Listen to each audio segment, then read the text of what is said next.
तो hello students, आज हम स्टार्ट करने वाले हैं फिजिक्स का एक और टॉपिक जिसका नाम है न्यूटन्स लॉज ऑफ मोशन। ये टॉपिक काफ़ी ज़्यादा इंपॉर्टेंट है नीट के पर्सपेक्टिव से भी। इसके लगभग हर साल नीट में 3 से 4 क्वेश्चंस आ जाते हैं। इस टॉपिक में हम जो मोस्ट बेस लेवल पे पढ़ने वाले हैं ना, वो हैं 3 लॉज ऑफ मोशन। अच्छा, उन 3 लॉज ऑफ मोशन के अंदर ही हम पढ़ते हैं फिर आगे फोर्सेस के बारे में, जैसे नॉर्मल फोर्स लगती है किसी ऑब्जेक्ट पे, या फिर किसी ऑब्जेक्ट में फ्रिक्शनल फोर्स लगती है, या फिर टेंशन लगती है। तो इन सब फोर्सेस के बारे में इस चैप्टर में बातें चलेंगी। वही हमें निकालनी होंगी किसी तरह। एक ऑब्जेक्ट पे कितनी फोर्सेस लग रही हैं हमें ये देखना होगा। खैर, इस जो टॉपिक की हैं वो मल्टीपल वीडियोस आने वाली हैं, क्योंकि सिर्फ एक वीडियो अगर इसकी मैं कवर करने लग गया तो वो काफ़ी बड़ी हो जाएगी। तो चलिए हम इसके बेसिक से स्टार्ट करते हैं, जो कि है 3 लॉज ऑफ मोशन। तो न्यूटन ने हमें मोशन के 3 लॉज दिए, जिसमें फर्स्ट लॉ सबसे पहले देख लेते हैं। फर्स्ट लॉ जो है वो हमारा ये कहता है कि कोई एक बॉडी है, अगर वो रेस्ट पे है तो वो रेस्ट पे ही रहेगी, या फिर अगर वो यूनिफॉर्म मोशन में है तो वो यूनिफॉर्म मोशन में ही रहेगी। इन शॉर्ट, एक बॉडी अपनी स्टेट को मेंटेन करेगी। अब स्टेट क्या हो गई, जैसे मैंने बताया, रेस्ट या फिर यूनिफॉर्म मोशन। अपनी स्टेट को मेंटेन करेगी, लेकिन कब तक? जब तक उस पर कोई एक एक्सटर्नल फोर्स अप्लाई ना किया जाए। अच्छा, स्टेट को जो मेंटेन कर रही है बॉडी, ये एक प्रॉपर्टी हो गई ना उस बॉडी की। कोई भी ऑब्जेक्ट की ये प्रॉपर्टी हो गई कि वो अपनी स्टेट को मेंटेन कर पा रहा है। इसी प्रॉपर्टी को हम बोलते हैं इनर्शिया। तो लिख लेते हैं इस लॉ के बारे में बोर्ड पे। इफ एन ऑब्जेक्ट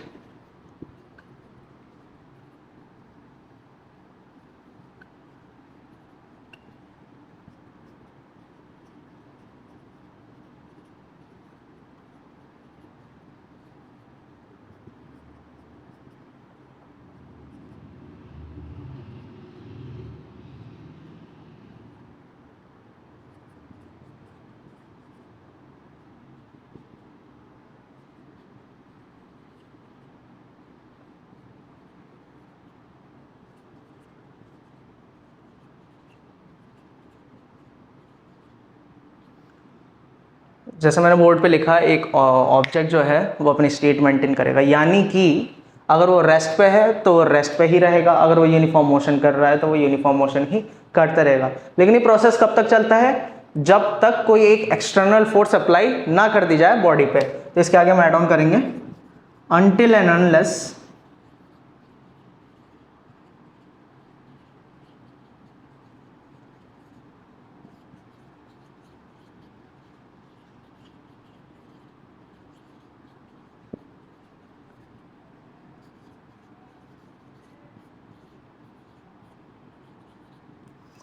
यहाँ पर ऑब्जेक्ट को बॉडी भी बोल सकते हैं या ऑब्जेक्ट भी बोल सकते हैं।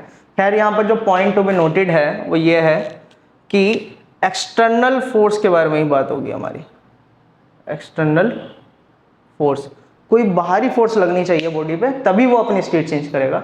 इंटरनल फोर्सेस को हम कंसिडर नहीं करेंगे। ये बहुत ज़्यादा इंपॉर्टेंट पॉइंट है, इसे काफ़ी ध्यान से नोट करके रखना है।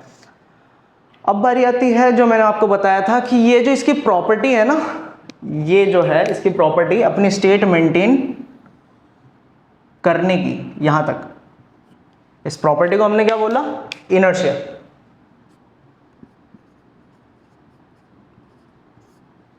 इसी वजह से फर्स्ट लॉ ऑफ मोशन को लॉ ऑफ इनर्शिया भी कहा जाता है।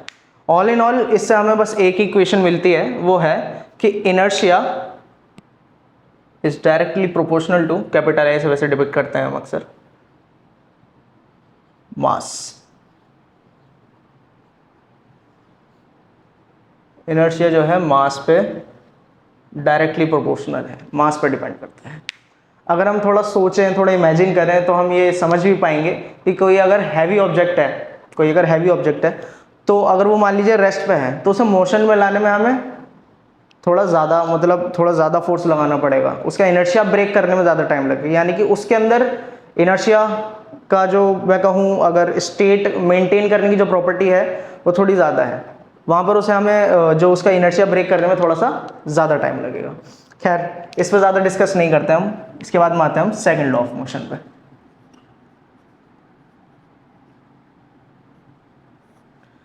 सेकंड लॉ ऑफ मोशन क्या कहता है? हमने फर्स्ट लॉ ऑफ मोशन में पढ़ा कि एक एक्सटर्नल फोर्स अप्लाई करी जाएगी। अब ये जो एक्सटर्नल फोर्स है ना, ये कैसी रहेगी, इसके बारे में सेकंड लॉ ऑफ मोशन बात करता है। सेकंड लॉ ऑफ मोशन कहता है कि जो एक्सटर्नल फोर्स अप्लाई करी जाएगी वो किसके इक्विवेलेंट होगी? Change in momentum per unit time. Change in momentum per unit time. अब यहां पर मोमेंटम क्या है?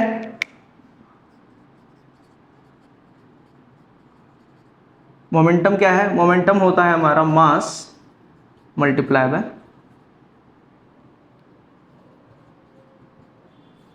वेलोसिटी। मोमेंटम क्या होता है? मास मल्टीप्लाई बाय वेलोसिटी। अब ये क्या चीज़ है? अगर कोई मान लीजिए कोई ऑब्जेक्ट मोशन में है, तो अगर मैं उसे कहूँ ना, उसके मोशन की फील जो है वो मोमेंटम है।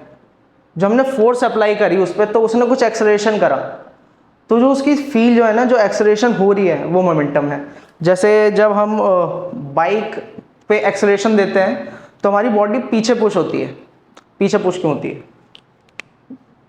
ये मैं बाइक पे बैठा हुआ है चिंटू,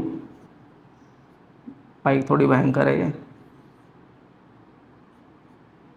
बाइक पे बैठा हुआ है चिंटू,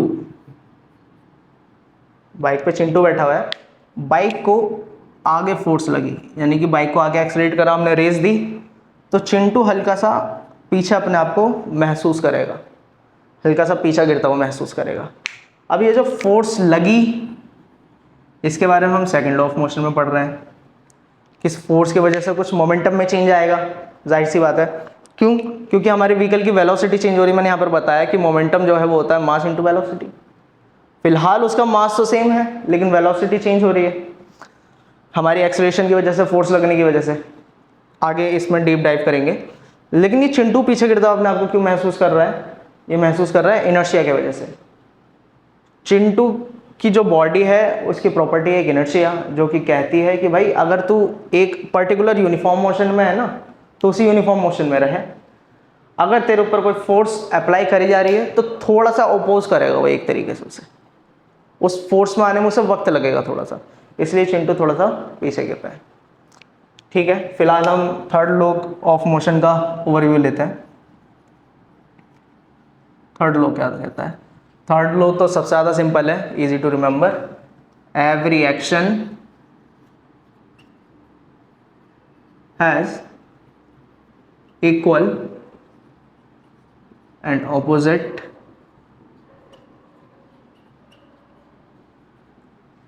रिएक्शन। सिंस आप लोग 11th एंड 12th पढ़ के ही आ रहे हैं नीट देने ऑफ कोर्स, तो मैं मान के चलूँगा कि आपको ये सब पहले से मालूम है। यहाँ पर बस एक ऊपर से ओवरव्यू दिया जाएगा, उसके बाद में क्वेश्चंस के साथ साथ हम समझेंगे कि क्वेश्चंस को किस तरह से अप्रोच करना है, और टॉपिक्स की थोड़ी सी क्लैरिटी लेते हुए आगे बढ़ेंगे कि चीज़ें आखिर अगर किसी एक पर्टिकुलर वे में हो रही हैं तो किस वजह से हो रही हैं। यहाँ पर मैंने लिखा every action has equal and opposite reaction. ये थर्ड लॉ ऑफ मोशन कहता है। इसका सिंपल मतलब है कि एक, मान लीजिए एक ऑब्जेक्ट है ए और एक ऑब्जेक्ट है बी। अगर ए बी पे कुछ फोर्स लगा रहा है, अगर ए बी पे कुछ फोर्स लगा रहा है, उस फोर्स को मैं बोल देता हूँ F of A on B, तो बी भी उस पे इक्वल एंड अपोजिट फोर्स लगाएगा, equals to minus F B on A. यहाँ पर जो है आगे जाके एक कॉन्सेप्ट आता है, जब हमारी बॉडी अर्थ पे एक फोर्स लगाती है mg, वहाँ पर हमें एक इक्वल एंड अपोजिट रिएक्शन मिलता है। वहाँ पर अक्सर हम लोग समझ लेते हैं जो नॉर्मल जो रिएक्शन होता है वो इसका इक्वल एंड अपोजिट पेयर होता है। तो इस चीज़ को हमें ध्यान रखना है कि ये जो इक्वल एंड अपोजिट रिएक्शन मिल रहा है ना हमें फोर्स का, ये जो फोर्सेस होंगे ना यहाँ पर, दीज फोर्सेस, ये फोर्सेस हमेशा सेम टाइप के होंगी। इस पॉइंट को बांध के रख लें, ये फोर्सेस हमेशा सेम टाइप की होंगी, आर ऑफ सेम टाइप्स। तो डिफरेंट टाइप्स ऑफ फोर्सेस का हमें पेयर नहीं बनाना है। चलिए आगे बढ़ते हैं।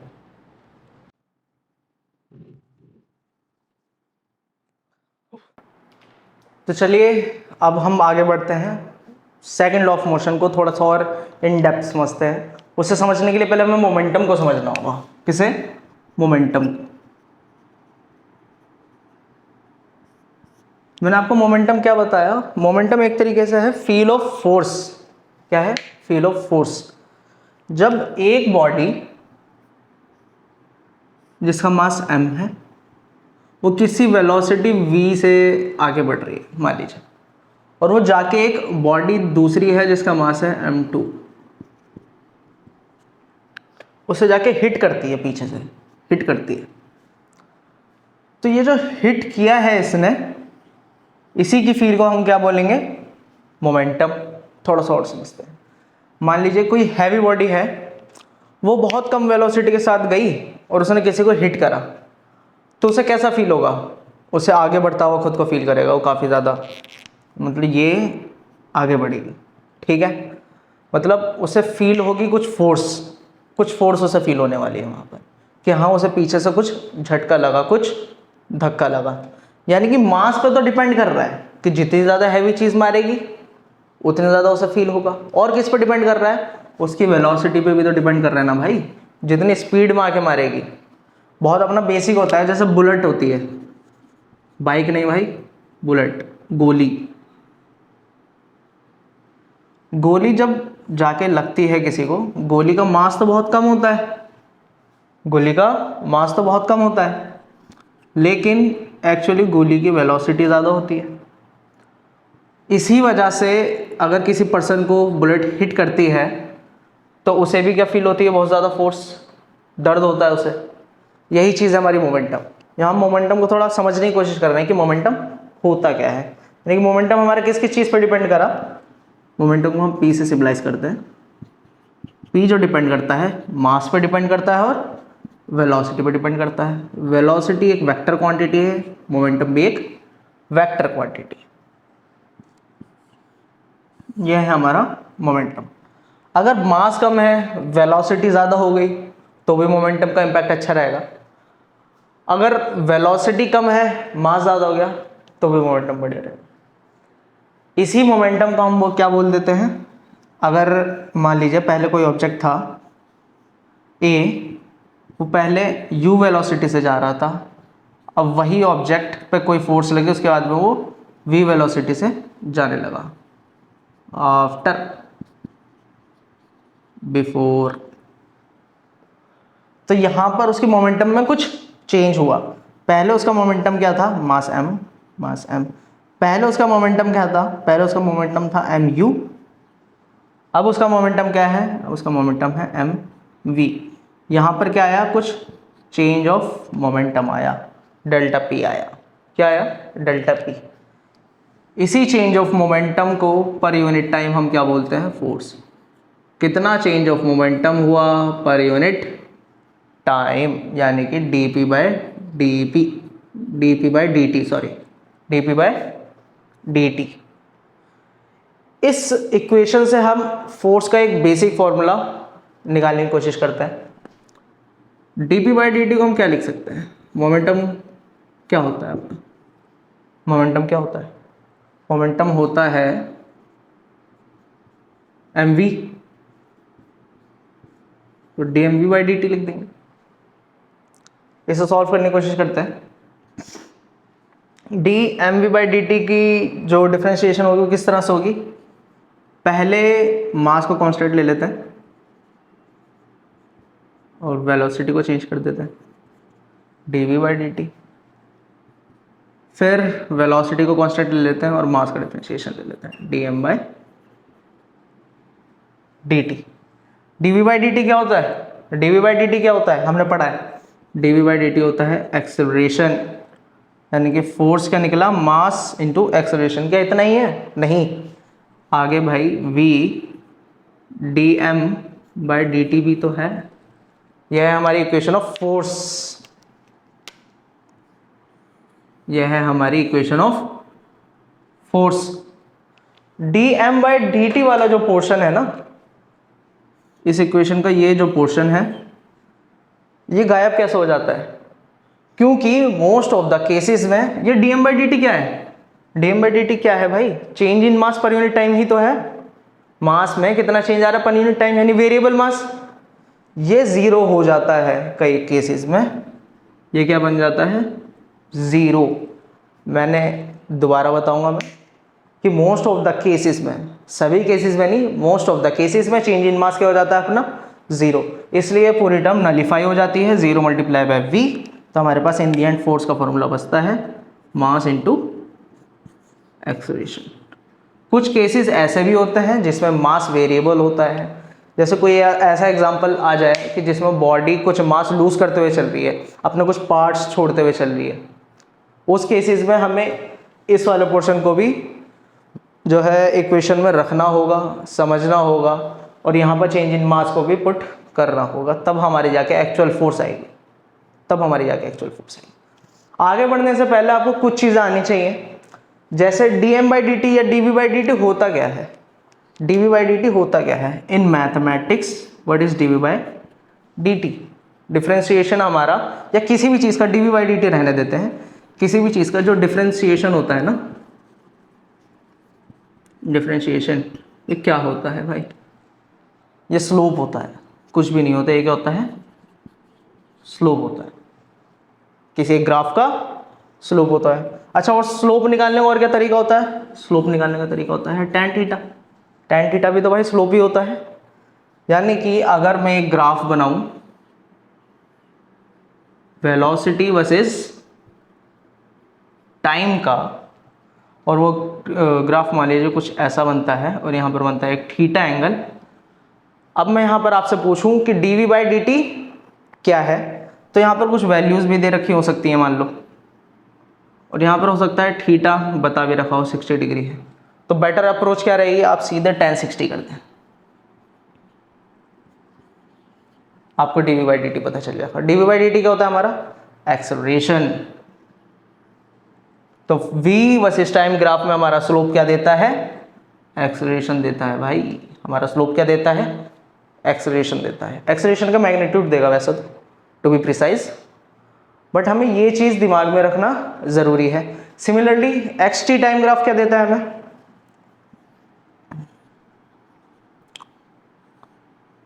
x वर्सेस टाइम का ग्राफ हमें क्या देता है? इसका स्लोप हमें क्या देगा? इसका स्लोप हमें देता है, मान लीजिए थीटा है, इसका स्लोप हमें दे देगा वेलोसिटी, क्योंकि dx/dt यानी कि change in position per unit time क्या होता है? वेलोसिटी। इसी तरह सिमिलरली जब हम dt को यहाँ पर ले जाएंगे, मान लीजिए dx हो गया, ये आ गया v/dt, और इसे इंटीग्रेट कर देंगे, तो इंटीग्रेशन के बाद हमें क्या मिल जाएगा? v और t की मदद से x मिल जाएगा, डिस्प्लेसमेंट मिल जाएगी। यहाँ पर अगर मैं दोबारा से देखूँ, ये dv/dt हमारी एक्सेलरेशन दे रहा है ना, dv/dt हमें। अगर मैं dt को उठा के यहाँ पर ले जाऊँ एक्सेलरेशन के पास, तो ये कुछ कैसा हो जाएगा? dv = a dt, और दोनों साइड को मैं कर दूँ इंटीग्रेशन दोनों साइड का, तो हमें क्या दे देगा? a वर्सेस टाइम का ग्राफ, एक्सेलरेशन वर्सेस टाइम का ग्राफ हमें क्या दे देगा? dv। इंटीग्रेशन क्या होता है? इंटीग्रेशन कुछ भी नहीं होता, इंटीग्रेशन होता है area under the curve. Area under the curve. मान लीजिए आपको कुछ ऐसा एक्सेलरेशन वर्सेस टाइम का ग्राफ दे रखा हो, उसमें कुछ ऐसा कर्व दे रखा है मान लीजिए, तो ये जो एरिया होता है ना, इंटीग्रेशन करके हमें ये एरिया मिलता है। जैसे डिफरेंशिएशन करके हमें क्या मिल रहा था? स्लोप। वैसे ही इंटीग्रेशन करके हमें क्या मिलता है? ये एरिया। तो इस केस में एरिया क्या होगा? ए और टाइम का इंटीग्रेशन करने के बाद हमें क्या मिल रहा है? ए और टाइम का हमें इंटीग्रेशन करने के बाद क्या मिल रहा है? वेलोसिटी। वेलोसिटी। तो हमें ये बेसिक कॉन्सेप्ट्स पता होने चाहिए कि किस तरह से हम ग्राफ को देख के या दिए हुए एंगल को देख के ग्राफ के अंदर हम निकाल सकते हैं एक्सेलरेशन को, या फिर एक्सेलरेशन टाइम दे रखा हो तो हम वेलोसिटी को कैसे निकाल सकते हैं। ये सब चीज़ें क्लियर होनी चाहिए। आगे बढ़ते हैं।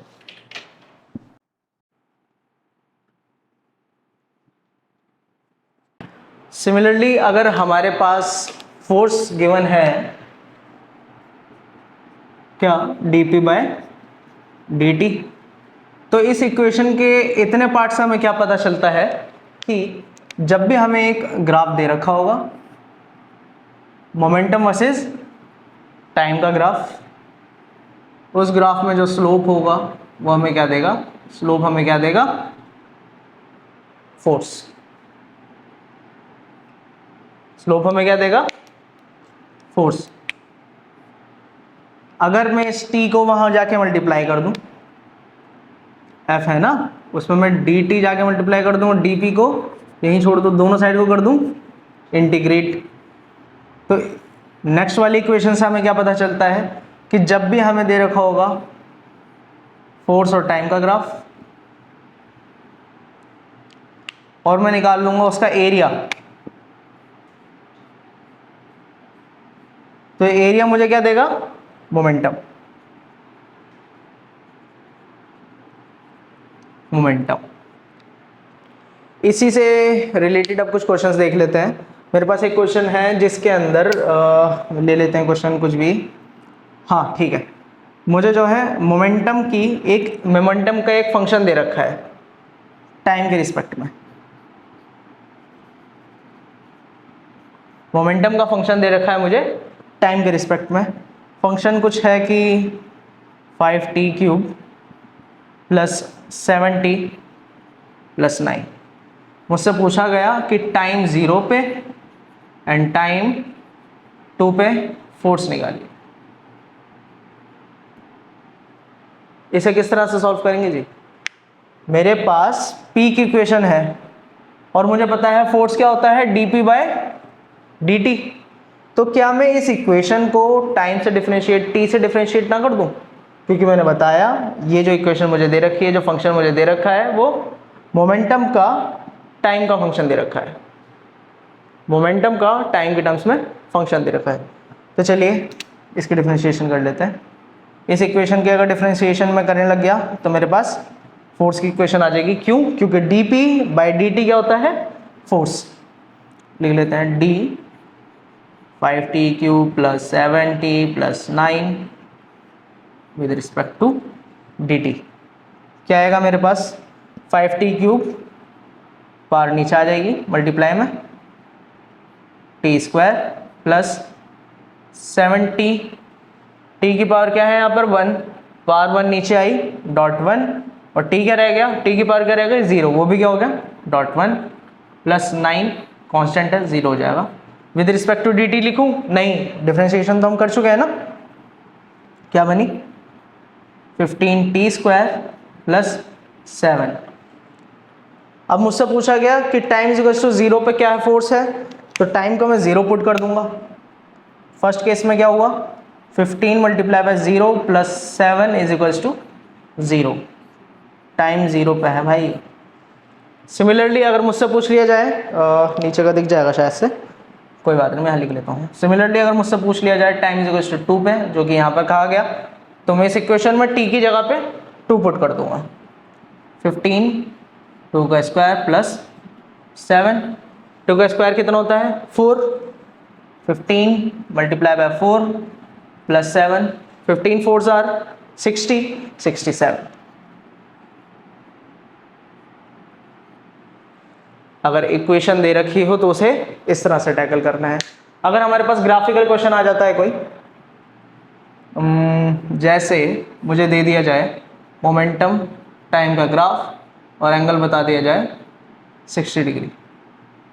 अब मुझसे पूछ लो फोर्स क्या है जी, फोर्स क्या है, तो मैं बता दूंगा फोर्स क्या है, dp by dt, dp by dt। Force क्या होती है dp बाई dt, और dp बाई dt क्या होता है डिफरेंशिएशन, डिफरेंशिएशन क्या होता है स्लोप, स्लोप क्या होता है tan थीटा। तो यहाँ पर tan 60 डिग्री हमारा क्या हो गया फोर्स, tan 60 हमारा क्या हो गया फोर्स।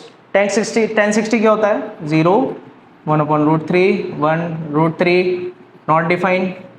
ये होती है tan की डिफरेंट वैल्यूज, 0 पे, 30 पे, 45 पे, 60 पे, इन्फिनिटी पे। ये आपको ऑन फिंगर्स रटी हुई होनी चाहिए। हमारे पास क्या गिवन है 60, मैं लिख भी देता हूँ। ये 0 डिग्री पे है, ये 30 डिग्री पे है, ये 45 डिग्री पे है, ये है आपकी 60 डिग्री पे और ये है आपकी 90 डिग्री पे। tan 60 बताया गया तो आपको उसकी वैल्यू है √3। इसका आंसर हमारा क्या आ गया, √3 न्यूटन्स में ही आता है वैसे। तो मोमेंटम और टाइम किन यूनिट्स में दे रखा है उस पर डिपेंड करता है। यहाँ पर हम मोमेंटम और टाइम को वैसे ही मान लेते हैं। कुछ और क्वेश्चन अगर हम देखें तो मान लीजिए आपको एक और ग्राफ दे रखा हो, उस ग्राफ में आपको दिया जाए वेलोसिटी एंड टाइम, तो यहाँ पर 30 डिग्री बता दिया जाए, मास बता दिया जाए आपको 5 kgs, तो क्या अब आप फोर्स निकाल पाएंगे? क्या अब आप फोर्स निकाल पाएंगे? फोर्स क्या होता है? Mass into acceleration. मास मुझे पता है कितनी है, कितना है 5 kgs, मल्टीप्लाई बाय एक्सेलरेशन निकालनी है। अच्छा भाई vt दे रखा है, एक्सेलरेशन v और t का क्या रिलेशन है? Acceleration is equals to dv by dt। dv by dt क्या देता है? स्लोप। स्लोप क्या हो गया? एक्सेलरेशन। अगर मैं tan 30 डिग्री निकालने लग गया तो क्या आएगा?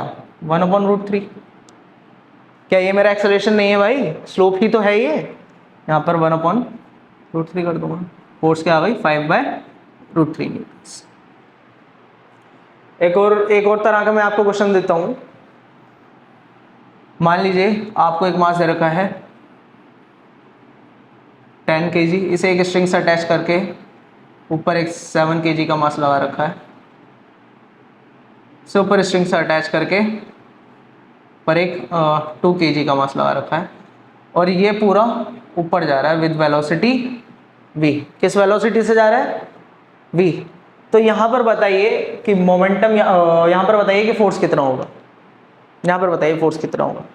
बहुत इंपॉर्टेंट क्वेश्चन है, काफ़ी ज़्यादा डिफिकल्ट भी लग रहा है दिखने में, लेकिन है बहुत ज़्यादा सिंपल। यहाँ पर बात है कि हम पढ़ते वक्त चीज़ों को कितना गौर से देखते हैं, कितना ज़्यादा नोटिस करते हैं। फोर्स का फॉर्मूला होता है मास इनटू एक्सेलरेशन। भाई एक्सेलरेशन क्या होती है? एक्सेलरेशन होती है change in velocity per unit time. मतलब जब तक वेलोसिटी में चेंज नहीं होगा तब तक एक्सेलरेशन कुछ भी नहीं होगी। क्या यहाँ पर वेलोसिटी में चेंज हो रहा है? नहीं। मैंने कहा आपको कि v वेलोसिटी से ही ऊपर जा रही है। यहाँ पर एक्सेलरेशन क्या हो गया हमारा? 0। तो फोर्स क्या हो गई भाई? 0। फोर्स क्या हो गई भाई? 0। कुछ इस तरह के आपके ग्राफिकल क्वेश्चंस बनते हैं। कुछ PYQs भी हैं इससे रिलेटेड, वो आपको कराता हूँ जल्दी से, फिर आगे बढ़ते हैं।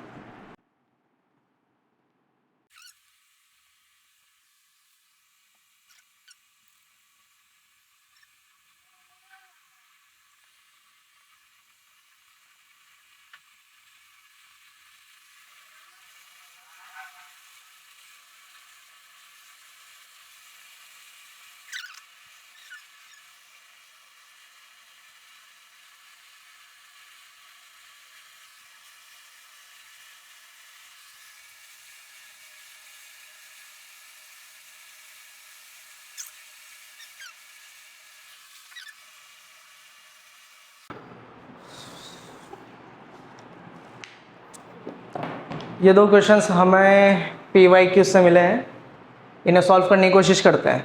पहला क्वेश्चन कहता है कि there are 3 blocks with masses m, 2m, 3m are connected with a string and upward force is applied on mass m। इस वाले ब्लॉक पे एक अपवर्ड फोर्स F अप्लाई करी गई। The masses move upwards at constant speed v, what is net force on the block of 2m। 2m वाले block पे net force पूछी गई है। g is the acceleration due to gravity.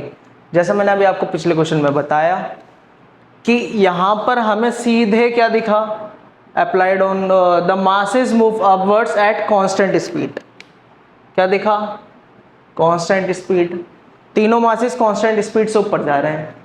Constant speed दिखते ही acceleration क्या हो गई भाई? 0। क्यों? क्योंकि कांस्टेंट स्पीड है। तो फोर्स अपने आप क्या हो जाएगी? Mass into acceleration is equals to mass into 0 is equals to 0। इसका आंसर है बी। गलती कहाँ करते हैं बच्चे? बच्चे देखते हैं F लगा हुआ है भाई, फोर्स लगा हुआ है कुछ, एक्सेलरेशन ड्यू टू ग्रेविटी है, एक्सेलरेशन तो है यहाँ पर भाई। जो एक्सेलरेशन जी नीचे दे रखी है उसी को बैलेंस आउट करने के लिए तो ऊपर फोर्स लगाइए। उसी जी को बैलेंस आउट करने के लिए तो ऊपर फोर्स लगाई है। जब क्वेश्चन आपसे खुद कह रहा है कि जो मासेस हैं वो अपवर्ड मूव कर रहे हैं कांस्टेंट स्पीड से, वहाँ पर एक्सेलरेशन तो ऑटोमेटिक जीरो हो गया ना, तो हमें कुछ और देखने की नीड ही नहीं है। तो इस तरह के क्वेश्चंस को देख के डरना नहीं है, अपने होश नहीं खोलने, पहले अच्छे से पढ़ना है क्वेश्चन को। जो नेक्स्ट क्वेश्चन हमसे कहता है the change in momentum of the particle over the time interval from 0 to 8 seconds. Change in momentum बताना पार्टिकल का 0 से 8 सेकेंड के बीच में। कुछ ग्राफ दे रखा है यहाँ पर इन्होंने, ग्राफ है फोर्स वर्सेस टाइम का। अच्छा, फोर्स वर्सेस टाइम का ग्राफ दे रखा है और मोमेंटम बताना है। फोर्स क्या होता है? dp bye dt। फोर्स क्या होता है? dp बाय dt, यानी कि इसे कुछ इस तरह से भी हम लिख सकते हैं change in momentum per unit time. एक बहुत इंपॉर्टेंट बात ये बता दूं कि इसी चेंज इन मोमेंटम को हम क्या कहते हैं? इम्पल्स। बस इसी चेंज इन मोमेंटम को हम क्या कहते हैं? इम्पल्स। ये इम्पल्स वर्ड यूज करा जाता है चेंज इन मोमेंटम के लिए। मोमेंटम में जो चेंज हुआ वो इम्पल्स कहलाता है। ये हम नॉर्मल इंग्लिश में भी वर्ड यूज करते हैं, वहाँ से अगर आपकी इंग्लिश बेटर है तो आपको रिलेशन भी समझ में आ जाएगा। चेंज इन इम्पल्स को, चेंज इन मोमेंटम को इम्पल्स क्यों कह रहा है। खैर, हमारा क्वेश्चन है कि हमें फोर्स वर्सेस टाइम का ग्राफ दे रखा है, हमें निकालना है चेंज इन मोमेंटम कितने टाइम इंटरवल के बीच में? 0 से 8 सेकेंड, यानी कि यहाँ से यहाँ तक, मतलब पूरे ग्राफ का निकालना ऑल इन ऑल। कैसे निकलेगा भाई? dp निकालना है हमें और f dt गिवन है, यही तो रिलेशन आया ना यहाँ से। इस केस में मैंने क्या बताया था? जब कुछ ऐसा दिखे तो इंटीग्रेट कर दो, इंटीग्रेट कर दो। भाई यहाँ पर इंटीग्रेट करने की भी नीड है क्या? नहीं है। क्यों? इंटीग्रेशन क्या होता है? एरिया अंडर द कर्व ही तो होता है। f और dt दे रखा है, एरिया अंडर द कर्व क्या निकाल नहीं सकते हम? ये एरिया पॉजिटिव एरिया है, ये एरिया नेगेटिव है, नीचे है ना, एक्स एक्सिस के नीचे है तो माइनस कर देंगे। और ये area, basic maths, basic geometry maths लगा के क्या हम यहाँ तीनों का एरिया नहीं निकाल सकते? बहुत आसान है। कैसे निकालेंगे? ट्राइंगल है, ट्राइंगल का बेस है 2 और हाइट है अपनी 6। ट्राइंगल के एरिया का फॉर्मूला क्या होता है? Half into base into height, तो हाफ इंटू 2 इंटू 6 कर देंगे तो ट्राइंगल का एरिया आ जाएगा अपना, क्या आ जाएगा? 2 से 2 कैंसिल, बचेगा 6। सिमिलरली इस वाले स्क्वायर पे आते हैं, इस पे आते हैं, इसका क्या एरिया होगा? ये क्या है? रेक्टेंगल है, इसका बेस कितना है? 4 है क्या? नहीं, गलती नहीं करती है, 2 से लेकर 4 है, यानी कि बेस कितना होगा? 4 minus 2 multiply by height, height कितनी है इसकी? -3। एरिया तो पॉजिटिव होता है लेकिन यहाँ पर बिलो द एक्स एक्सिस है तो नेगेटिव लेंगे। क्या आया? -6। थर्ड शेप का निकालने की कोशिश करते हैं। थर्ड शेप का एरिया क्या आया अपना? 8 माइनस 4, यानी कि 4 मल्टीप्लाई बाय हाइट कितनी है इसकी? इसकी हाइट 3 है, इसकी हाइट 6 नहीं है, इसकी हाइट क्या है? 3 इज इक्वल्स टू 12। ध्यान से देखें तो तीनों को ऐड अप करना होगा। Area under the whole curve निकालना है ना हमें, 0 से लेके 8 तक। भाई इससे तो ये कैंसिल हो जाएगा, बचेगा क्या? सिर्फ और सिर्फ 12। तो इसका आंसर हो गया आपका सी 12 न्यूटन्स। इसका आंसर हो गया आपका सी 12 न्यूटन्स। कहने का मतलब ये है कि क्वेश्चंस इतने सिंपल हैं, बस आपके बेसिक्स क्लियर होने चाहिए। अगर आपके बेसिक्स क्लियर हैं तो आप पकड़ लेंगे कि हमें किस अप्रोच से सॉल्व करना है क्वेश्चन। क्वेश्चन सारे सॉल्व हो सकते हैं, सब सिलेबस से ही हैं, सब आपने पढ़ रखा है। बस आपको नज़रिया देखना है कि मैं किस तरह से पता कर सकता हूँ क्वेश्चन कैसे सॉल्व होने वाला है। वही हम स्पेसिफिकली सीखने की थोड़ी यहाँ पर कोशिश कर रहे हैं। आगे देखते हैं।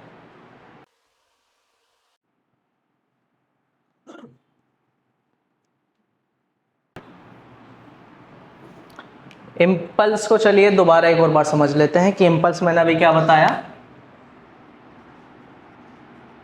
इम्पल्स मैंने अभी आपको क्या बताया? इम्पल्स होता है चेंज इन मोमेंटम, यानी कि m, यहाँ पर हम मान के चलते हैं कि मास चेंज नहीं हो रहा, तो एक ऑब्जेक्ट की बात हो रही है, mv final minus mv initial. ये क्या है? Final momentum. ये क्या है? Initial momentum. ये क्या है? Final momentum. ये क्या है? Initial momentum. और इसी चेंज को हम क्या बोल देते हैं, इम्पल्स या फिर चेंज इन मोमेंटम। जो मोमेंटम के सबसे ज़्यादा क्वेश्चन आते हैं, इम्पल्स के सबसे ज़्यादा क्वेश्चन आते हैं, वो अक्सर आपको बॉल का कुछ मोमेंटम देखने को मिल जाता है।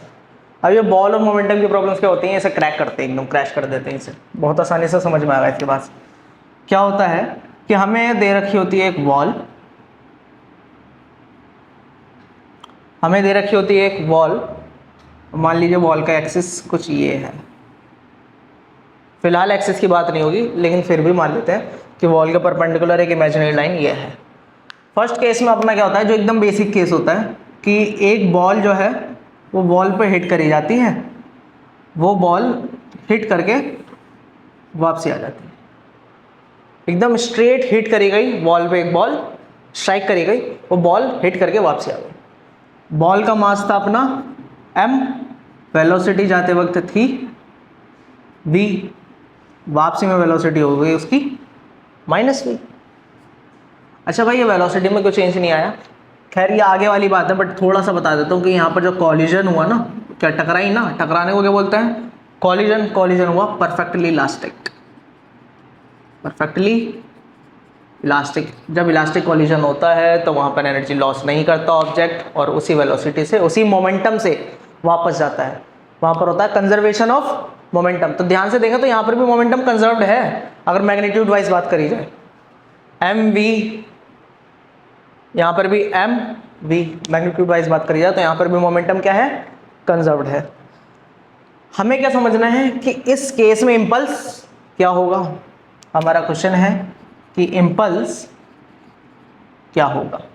इम्पल्स क्या होता है, चेंज इन मोमेंटम, ठीक है, यानी कि P final minus P initial, P final या माइनस P इनिशियल। एंड में क्या मोमेंटम हुआ, इनिशियल शुरुआत में क्या मोमेंटम था, एंड में क्या मोमेंटम हो गया भाई। एंड क्या है, जो हमारा ऑपरेशन है, ऑपरेशन या फिर बॉल स्ट्राइक कर रही, जो बाद की बात है वो हो गई फाइनल। अच्छा, बाद में क्या था भाई, -v था, -mv हो गया ना, फाइनल मोमेंटम -mv हो गया ना, मास मल्टीप्लाई -v -mv। अच्छा, फाइनल माइनस इनिशियल की बात हो रही है, इनिशियल क्या था, mv। तो क्या यहाँ पर इम्पल्स -2mv नहीं हो गया, क्या यहाँ पर इम्पल्स हमारा -2mv नहीं हो गया, इम्पल्स निकल गया ना भाई, -2mv। चलिए एक और केस समझ के देखते हैं, बाकी बातें बाद में करेंगे। एक और केस देखते हैं। इस केस में क्या हुआ कि वही अपनी बॉल आई, एक परपेंडिकुलर इमेजिनरी लाइन बना लेते हैं, यह है अपनी बॉल आई, टकराई और यहीं रह गई, नीचे गिर गई, यहीं रह गई भाई बॉल। बॉल का मास m था, वेलोसिटी v से आ रही थी, ठीक है। यहाँ पर भी इम्पल्स देख लेते हैं भाई, यहाँ पर भी क्या देख लेते हैं, इम्पल्स। क्या इम्पल्स रहा, इम्पल्स क्या होता है, final momentum minus initial momentum. Final momentum अपना क्या है, वेलोसिटी क्या होगा भाई, 0। गिरना छोड़ो, यहाँ तक का देखते हैं, बस यहाँ तक का, एकदम यहाँ तक का, टकरा के वहीं रह गई ना, गिरेगी बाद में, टकरा के तो वहीं रह गई।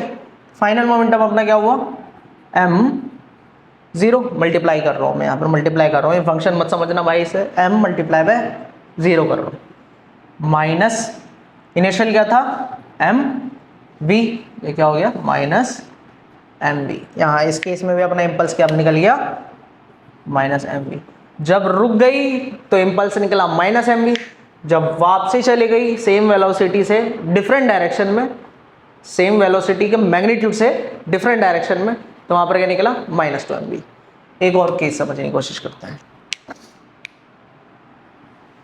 सभी दिन अच्छा बॉलर तो है नहीं, एकदम स्ट्रेट फेंक देंगे, हो सकता है कोई ऊपर से थोड़ा नीचे को फेंक दे, कोई नीचे से थोड़ा ऊपर को फेंक दे। यही केस हमें समझना है। इस केस में अक्सर क्या होता है ना, कॉस लेना है, साइन लेना है, इसकी प्रॉब्लम हो जाती है, याद नहीं रहता। बहुत ज़्यादा सिंपल करके समझेंगे। यह है अपना एक इमेजिनरी एक्सेस, बॉल आई थीटा एंगल पे, बॉल का मास था m, वेलोसिटी v से आई थी, बॉल का मास था m, वेलोसिटी v से आई थी। इसी थीटा एंगल से शरीफ हमारी बॉल वापसी चली गई, वेलोसिटी v से। हमें क्या देखना है भाई? Change in momentum. मोमेंटम क्या होता है? मास multiply by velocity, mass multiply by velocity. इस केस में मास तो चेंज नहीं हो रहा, तो चेंज किसका देखना है? वेलोसिटी का। आइए वेलोसिटी को ध्यान से देखते हैं। मेरी वेलोसिटी भी दे रखी है, इसे थोड़ा सा लंबा कर देता हूँ मैं। वेक्टर ही तो है वेलोसिटी, स्प्लिट कर लेते हैं भाई।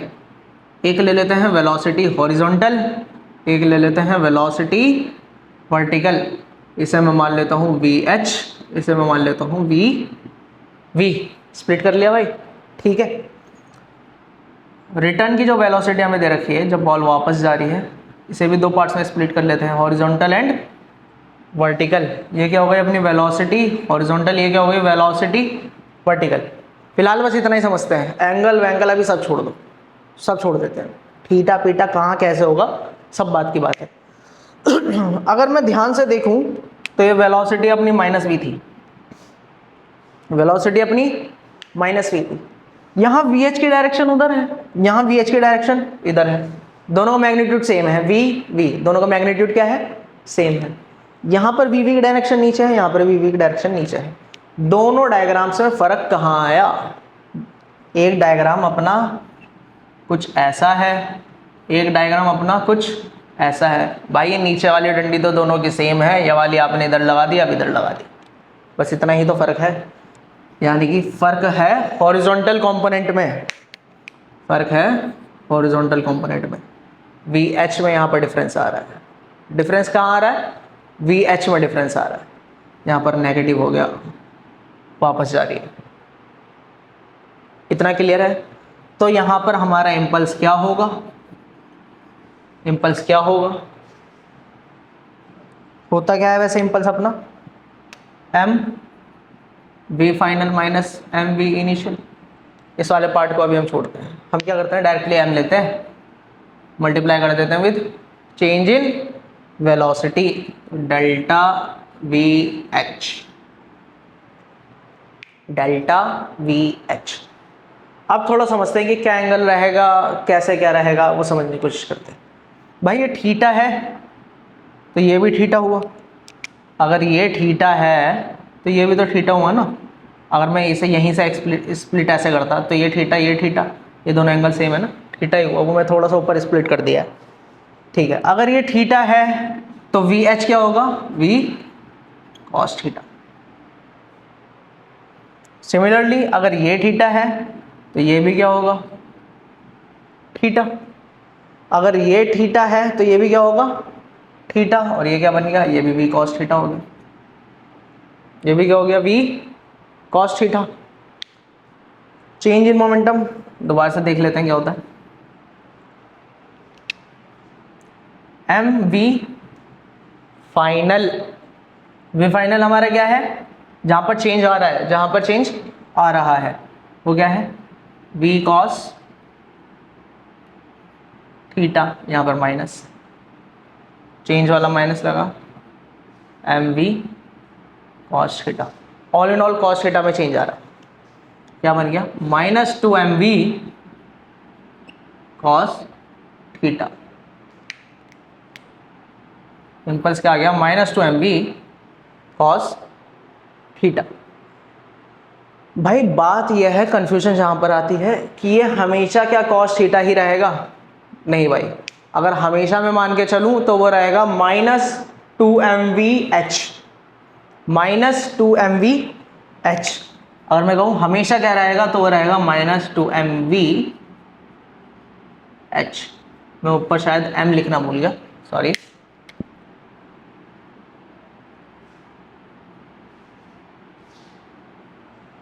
हॉरिजॉन्टल कंपोनेंट हमेशा कहना ठीक है, हमेशा v cos थीटा उसे कहना गलत है। क्यों? मान लीजिए थीटा आपको ये ना देके, थीटा ये दे दे भाई, वो थीटा ये दे दे, तो ये क्या हो जाएगा? 90 माइनस थीटा। ये थीटा है, ये क्या हो जाएगा? 90 माइनस थीटा, 90 माइनस थीटा। तो यहाँ पर क्या आ जाएगा? cos थीटा की जगह पर क्या आ जाएगा? cos 90 माइनस थीटा, ये क्या होता है साइन थीटा। इस केस में अपना फॉर्मूला क्या बन जाएगा अपना इम्पल्स का, डी पी डेल्टा पी ले लेता हूँ। इस केस में अपना फॉर्मूला बन जाएगा -2 mv साइन थीटा। लेकिन है ये भी हॉरिजॉन्टल कंपोनेंट, साइन थीटा देख के इसे वर्टिकल कंपोनेंट बिल्कुल नहीं समझना है ये भी हॉरिजॉन्टल कंपोनेंट। वो बात अलग है, थीटा की वजह से वो साइन में कन्वर्ट हो गया, थीटा उन्होंने कुछ ऐसा दे दिया कि वो साइन में कन्वर्ट हो गया। तो इस चीज़ को बहुत ध्यान से समझना था हमें कि कंफ्यूजन आती है सिर्फ और सिर्फ कब कॉस थीटा लेना है कब साइन थीटा लेना है, कुछ भी नहीं सोचना भाई, हमें हॉरिजॉन्टल कंपोनेंट लेना है। अब हॉरिजॉन्टल कंपोनेंट चाहे कॉस की मदद से निकल जाए चाहे साइन की मदद से निकल जाए, ज़्यादा नहीं सोचना है, जो दे रखा है बस उसी पे ध्यान देना है। आगे बढ़ते हैं।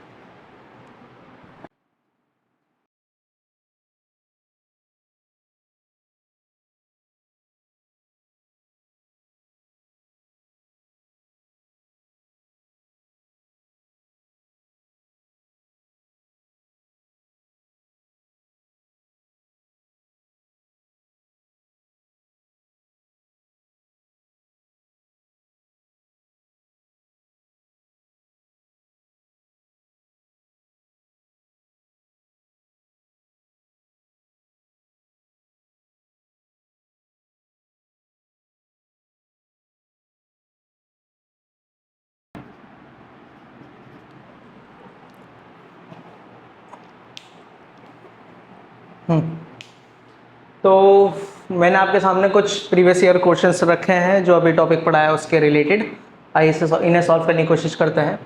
फर्स्ट क्वेश्चन हमारा एक हमें दे रखा है position time graph, mass of the particle एक बता रखा है, एक पार्टिकल का पोजीशन टाइम ग्राफ दे रखा है हमें, मास ऑफ द पार्टिकल हमें गिवन है, इम्पल्स पूछा है at t equals to 2 seconds. ये क्वेश्चन किस तरीके से होगा, इम्पल्स होता क्या है हमारा चेंज इन मोमेंटम, इम्पल्स क्या होता है चेंज इन मोमेंटम, यानी कि mv यानी कि final momentum minus initial momentum, final minus initial momentum. अगर एट 2 सेकेंड हम देखें ध्यान से, एट 2 सेकेंड अगर हम देखें ध्यान से यहाँ पर, तो यहाँ पर हमारा मोमेंटम चेंज हो रहा है, कैसे, यहाँ पर वेलोसिटी में चेंज आ रहा है। अब वेलोसिटी में चेंज कैसे आ रहा है, हमें दे रखा है x वर्सेस टाइम का ग्राफ, dx बाई dt क्या होता है, तो है वेलोसिटी, और क्या होता है ये स्लोप, यानी कि इस ग्राफ का स्लोप हमें क्या देगा वेलोसिटी, इस ग्राफ का हमें स्लोप क्या देगा वेलोसिटी। बाद में तो हमें साफ साफ दिख रहा है कि स्लोप क्या है यहाँ पर 0। अरे भाई tan 0 क्या होता है 0। ये लाइन x एक्सिस के साथ क्या एंगल बना रही है, t के साथ क्या एंगल बना रही है 0। tan 0 क्या होता है 0, लिख देता हूँ भाई मैं, tan 0 डिग्री इक्वल्स टू 0। इससे पहले क्या मोमेंटम था, इससे पहले हमारा क्या मोमेंटम था, हमें ये निकालना है, एंगल तो हमें गिवन है नहीं, लेकिन हमें निकालना क्या है tan थीटा, tan थीटा ही तो निकालना है ना हमें, क्योंकि tan थीटा हमारा क्या है यहाँ पर जैसे मैंने बताया वेलोसिटी है, स्लोप है। तो tan थीटा यहाँ पर निकालने का और क्या तरीका हो सकता है, tan थीटा क्या होता है भाई परपेंडिकुलर अपॉन में बेस, यहाँ पर परपेंडिकुलर क्या है 4, बेस क्या है 2, 4/2 इक्वल्स टू 2, 4/2 इक्वल्स टू 2, यानी कि हमें इनिशियल मोमेंटम भी पता चल गया और इनिशियल वेलोसिटी भी पता चल गई और फाइनल वेलोसिटी भी पता चल गई। अब निकालते हैं हम चेंज इन मोमेंटम को, v हमारी क्या है 2, m क्या दे रखा है 0.1 मल्टीप्लाई बाय 2 माइनस इनिशियल क्या थी, सॉरी गाइस, हमारी जो फाइनल वेलोसिटी है वो तो 0 है ना, फाइनल वेलोसिटी तो हमारी 0 है, 0.1 मल्टीप्लाई बाय 0 माइनस इनिशियल क्या थी m अपना वही है 0.1 मल्टीप्लाई बाय वेलोसिटी हमने अभी निकाली 2, क्या यही बना ना अपना, ये पूरा क्या हो गया 0, बचा क्या माइनस 0.1 मल्टीप्लाई बाय 2 क्या हो गया 0.2। तो करेक्ट ऑप्शन अपने को क्या दिख रहा है -0.2, बी ऑप्शन करेक्ट है। ध्यान देना है, प्लस वाला नहीं लिखेंगे, क्यों? क्योंकि फाइनल माइनस इनिशियल होता है, इनिशियल वाली बाद में है, माइनस का सिंबल अपना आएगा। तो ये क्वेश्चन तो हमने कर दिया क्रैश। सेकंड क्वेश्चन पे जाते हैं। सेकंड क्वेश्चन कहता है कि बॉल का हमें एक बॉल का हमें मास दे रखा है 0.5 kg, स्पीड दे रखी है 12 मीटर पर सेकंड। डायग्राम को देखते हैं। बॉल जिस स्पीड से स्ट्राइक हुई है s, उसी स्पीड से वापस गई है s। स्ट्राइकिंग एंगल 30 डिग्री है विद बॉल। एंगल क्या है? 30 डिग्री विद बॉल। अच्छा, ball is in contact with wall for 0.25 second. Time दे रखा है। भाई इम्पल्स कब कैलकुलेट होगा? जब बॉल पे फोर्स लगा रखी होगी, तो उसी टाइम को तो हम कंसिडर करेंगे, वरना बॉल तो कितनी दूर से आ रही है, उस पूरे टाइम को कंसिडर थोड़ी करेंगे हम मोमेंटम निकालने के लिए। सिर्फ यहाँ के टाइम को कंसिडर करेंगे कि कितने टाइम बॉल कांटेक्ट में रही बॉल के साथ। तो इम्पल्स वहाँ कैलकुलेट होगा कि इम्पल्स है क्या। फोर्स जब अप्लाई हुई, वही कहीं ना कहीं वही तो है impulse. Force multiply by time है वैसे तो, लेकिन है तो फील की ही, फोर्स की ही तो फील है इम्पल्स। तो फोर्स की फील यहाँ पर ही तो आई उसे। तो ठीक है, हम 0.25 ही टाइम कंसिडर करेंगे। हमसे पूछी है एवरेज फोर्स। हमने अभी क्या पढ़ा? चेंज इन मोमेंटम निकालना। अच्छा, मोमेंटम पता है तो भाई फोर्स तो निकाल ही लेंगे। चेंज इन मोमेंटम हमने निकालना सीखा था। कैसे? हॉरिजॉन्टल वेलोसिटी को कंसिडर करते थे, निकालते हैं। यहाँ पर हमारा फाइनल मोमेंटम क्या आ रहा है? हॉरिजॉन्टल वेलोसिटी अपनी, देखो यहाँ पर 30 डिग्री जो है एंगल यहाँ पर दे रखा है। एक इमेजिनरी लाइन ले लेता हूँ, एस को स्प्लिट करता हूँ, एक हॉरिजॉन्टल एंगल में, एक वर्टिकल में। दो कंपोनेंट्स में स्प्लिट करता हूँ, एक horizontal component and vertical component. हमें कौन सा कंपोनेंट मान के चलना है? हॉरिजॉन्टल वाला। सिमिलरली यहाँ पर भी स्प्लिट कर लेते हैं। क्या वर्टिकल कंपोनेंट में कोई भी चेंज आया? यहाँ पर भी अपर डायरेक्शन में है, यहाँ पर भी अपर डायरेक्शन में, उसमें तो कोई चेंज नहीं आया। हमें क्या लेना है? Horizontal component. हॉरिजॉन्टल कंपोनेंट का हमने फॉर्मूला भी क्या देखा था? -2mvh। ये फॉर्मूला कब था? जब उसी स्पीड से आया उसी स्पीड से वापस चले जाए। अब हॉरिजॉन्टल कंपोनेंट हमें निकालना है। इस केस में देखिए हॉरिजॉन्टल कंपोनेंट क्या है। अगर ये एंगल 30 डिग्री है तो ये एंगल भी 30 डिग्री है भाई। ये एंगल अगर 30 डिग्री है तो ये एंगल भी तो 30 डिग्री है। सिमिलरली अगर ये एंगल 30 डिग्री है तो ये एंगल 30 डिग्री है जी। यानी कि 30 डिग्री जो एंगल है अपना, वो वर्टिकल कंपोनेंट के साथ है। तो यहां पर अगर हम v cos थीटा लिख देंगे तो वो क्या हो जाएगा? गलत, क्योंकि वो अपना वर्टिकल कंपोनेंट है। हमें कौन सा लेना? Horizontal component. Horizontal component sin theta बनेगा यहाँ पर, -2mv sin थीटा बनेगा यहाँ पर। अच्छा, -2 मास क्या दे रखा है हमें? 0.5 यानी कि हाफ। 0.5 क्या होता है? 1/2 ही तो होता है, वही 1/2 मैंने यहाँ पर लिख दिया है। और क्या दे रखा है हमें? वेलोसिटी यानी स्पीड क्या दे रखी है? 12, और साइन थीटा sin 30 डिग्री। 2 से 2 कैंसिल। sin 30 डिग्री की वैल्यू क्या होती है? 0, 1/2, 1/√2, √3/2, 1। 30 डिग्री क्या हुई? 1/2 -12 मल्टीप्लाई बाय 1/2, 6। कुछ तो गड़बड़ हो रही है भाई यहाँ पर, कुछ तो गड़बड़ हो रही है -2mv sin थीटा, क्योंकि 6 तो हमारा ऑप्शंस में ही नहीं है। 6 तो हमारा ऑप्शंस में ही नहीं है। सॉरी, गड़बड़ क्या हो रही है यहाँ पर? हमने निकाला है चेंज इन मोमेंटम।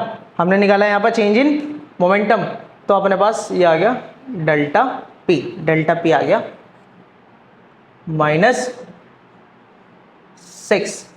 हमें क्या निकालना है? फोर्स। क्वेश्चन में फोर्स पूछा है, माय बाय। क्वेश्चन में क्या पूछा है? फोर्स। फोर्स क्या आ जाएगा? -6 डिवाइडेड बाय टाइम 0.25। 0.25 क्या होता है? 1/4। तो यहाँ पर 1/4 आया, 4 डिवाइड में था, ऊपर चला गया, यानी कि -6 मल्टीप्लाई बाय 4 क्या बना? 24। -24 न्यूटन्स। नेगेटिव का दे नहीं रखा, तो यही होगा अपना correct option. 24 Newton's is the correct option. इसे कुछ इस तरह से करना है। अगला क्वेश्चन देख लेते हैं। बॉल का मास दे रखा है m, स्पीड में कोई लॉस नहीं हुआ, मतलब वही है कि जिस स्पीड से आई उसी स्पीड से वापस गई। Value of impulse imparted by the ball on the ball is, यहाँ पर देखिए इम्पल्स ही पूछा है। इस क्वेश्चन में फोर्स पूछा था, वहाँ क्या पूछा है, इम्पल्स। वैल्यू ऑफ इम्पल्स पूछी है यहाँ पर, वैल्यू ऑफ इम्पल्स यानी कि change in momentum. Change in momentum यहाँ पर भी निकालना है। इस केस में देखिए एंगल अपना विद द इमेजिनरी एक्सिस ही दे रखा है, विद द एक्स एक्सिस ही दे रखा है, तो यहाँ पर अपना जो जनरल फॉर्मूला था वही लग जाएगा। जनरल फॉर्मूला अपना क्या था, -2mv cos theta, horizontal component यहाँ पर cos थीटा से ही निकल जाएगा। क्या है, चेंज इन मोमेंटम यानी कि इम्पल्स, -2 मास हमें दे रखा है m, स्पीड हमें दे रखी है v, cos थीटा यानी कि cos 60 डिग्री। cos 60 डिग्री क्या होता है, जो यहाँ पर sin 30 डिग्री था सेम ही होता है, 1/2 -2m v 1/2, 2 से 2 कैंसिल, बचा गया -m v। नेगेटिव नहीं दे रखा, पॉजिटिव भी मार देंगे, मैग्नीट्यूड की बात हो रही है। तो ये थे इससे रिलेटेड क्वेश्चंस, आई होप आपको समझ में आए होंगे। चलिए आगे बढ़ते हैं।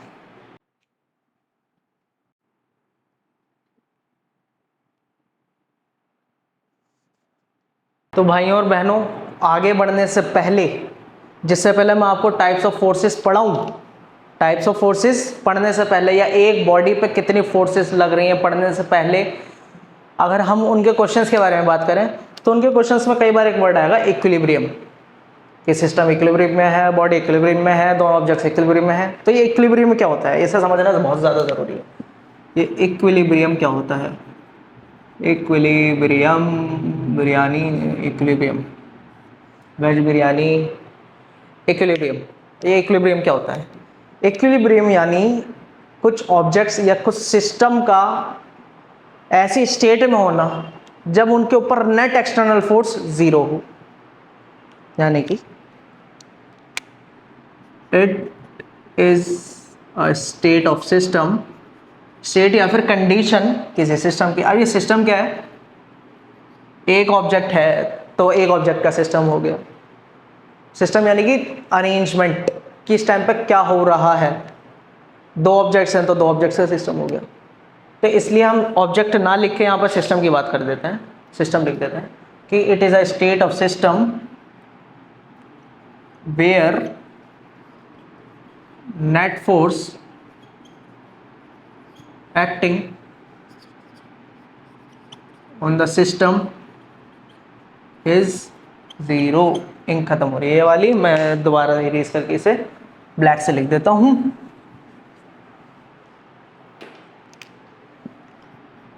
It is a state of system where, क्या लिखा था मैंने, नेट फोर्स, नेट फोर्स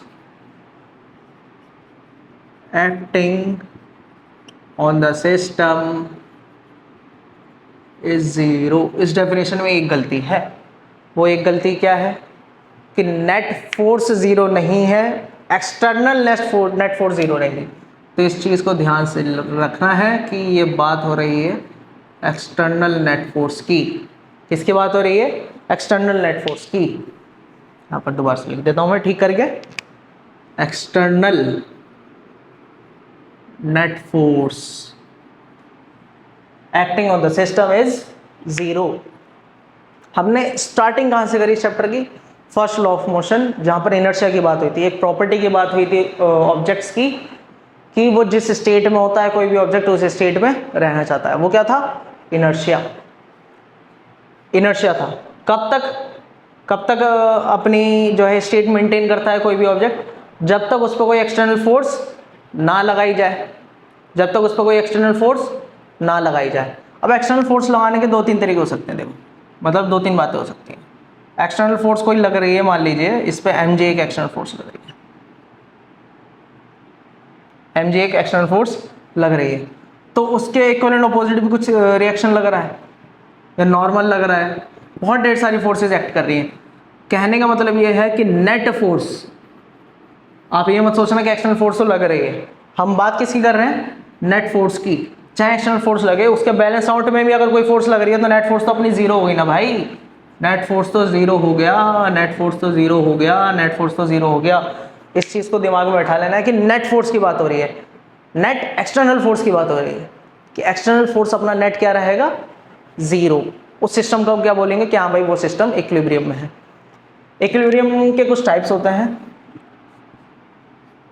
जैसे जब सिस्टम रेस्ट पे हो या फिर जब सिस्टम कांस्टेंट वेलोसिटी से चल रहा हो। वैसे टाइप्स बताने का कुछ मतलब है नहीं, क्योंकि दोनों ही केसेस में फोर्स नहीं। कांस्टेंट वेलोसिटी से चल रहा है यानी कि एक्सेलरेशन अपनी क्या है, ज़ीरो। क्यों, dv/dt ही तो होती है एक्सेलरेशन, वेलोसिटी यहाँ पर चेंज नहीं हो रही, तो एक्सेलरेशन क्या हो गया, ज़ीरो। रस तो भाई है ही अपना सब ज़ीरो ज़ीरो ज़ीरो ज़ीरो। तो ये दो तरह के हमारे इक्विलिब्रियम होते हैं। एक पे बात हो गई कांस्टेंट वेलोसिटी की, एक पे बात हो गई जब सिस्टम रेस्ट पे हो। तो ये मिसकंसेप्शन दिमाग में नहीं रखना है कि जब सिस्टम किसी वेलोसिटी से चल रहा होगा तो वो इक्विलिब्रियम में नहीं होगा। भाई वो तब भी इक्विलिब्रियम में हो सकता है, क्योंकि उस पर कोई फोर्स एक्ट नहीं कर रही ना, वो बेचारा शांति से अपना चलता रहेगा, बेचारा अपना शांति से चलता रहेगा। वहाँ पर कोई एक्सटर्नल फोर्स नहीं आ रही, वो अपना जैसा चल रहा है वैसा ही रहेगा, उसमें कुछ इम्पल्स जनरेट नहीं होगा, कुछ चेंज इन मोमेंटम नहीं होगा। ठीक है। दूसरी बात ये थी, क्या ये एक्सटर्नल फोर्सेस जो हैं ये कौन सी फोर्सेस हो सकती हैं, भाई सारी फोर्सेस से मेरा कहने का सिर्फ और सिर्फ मतलब ये है कि ये जो फोर्स है ना, यहाँ पर मैं लीनियर फोर्सेस की भी बात कर रहा हूँ, और जो हम रोटेशनल मोशंस वगैरह में जो फोर्सेस पढ़ते हैं, क्या लिख रहा हूँ मैं, एंगुलर वगैरह, टॉर्क की बात करेंगे हम। क्या है, एनालॉजी तो इसकी फोर्स से ही है ना भाई, यहाँ पर तो अपना नॉर्मल एफ होता है। दोनों की बात कर रहा हूँ, तो यहाँ पर इस चीज़ का ध्यान रखना है कि टॉर्क भी ज़ीरो होना चाहिए इक्विलिब्रियम के लिए।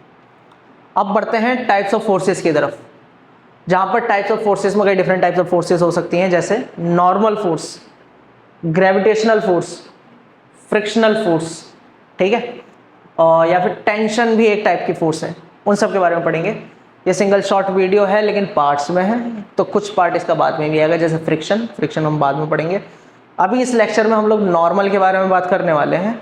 और एक कौन सी फोर्स ले लें, mg तो अपनी रहेगी ही रहेगी। खैर आगे बढ़ते हैं।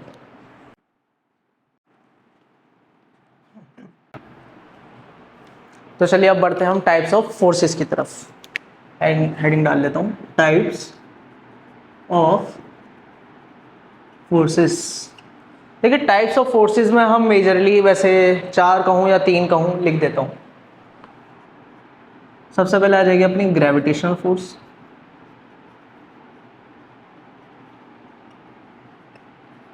दूसरी आ जाती है अपनी इलेक्ट्रोमैग्नेटिक फोर्स,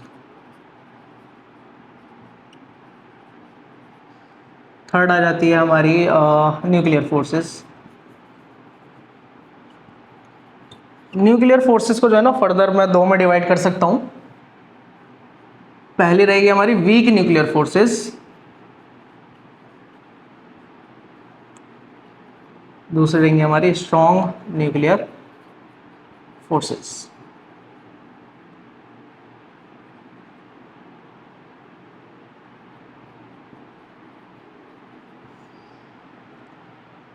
जो हम अभी फोर्स पढ़ने वाले हैं, ऑफ कोर्स ग्रेविटेशनल फोर्स की बात होगी उसके अंदर थोड़ी बहुत, और बाकी जो फोर्सेस हैं जैसे कि फ्रिक्शन, रिएक्शन, नॉर्मल, टेंशन देना है, एटसेट्रा, ये सब आती है हमारी इलेक्ट्रोमैग्नेटिक फोर्स में। एक पॉइंट यहाँ पर और नोट करने वाला है कि यहाँ पर जो है ग्रेविटेशनल फोर्स जो है वीकेस्ट होती है, और यहाँ पर जाके यहाँ पर स्ट्रॉन्गेस्ट मिलेंगी। सबसे नीचे वाली जो फोर्स मैंने लिखवाई, स्ट्रॉन्ग न्यूक्लियर फोर्स, नाम से पता चल रहा है स्ट्रॉन्गेस्ट होती है। ठीक है, तो अभी हम सबसे पहले समझते हैं जो हम 2 टाइप्स ऑफ फोर्सेस फिलहाल करने वाले हैं इस वीडियो में।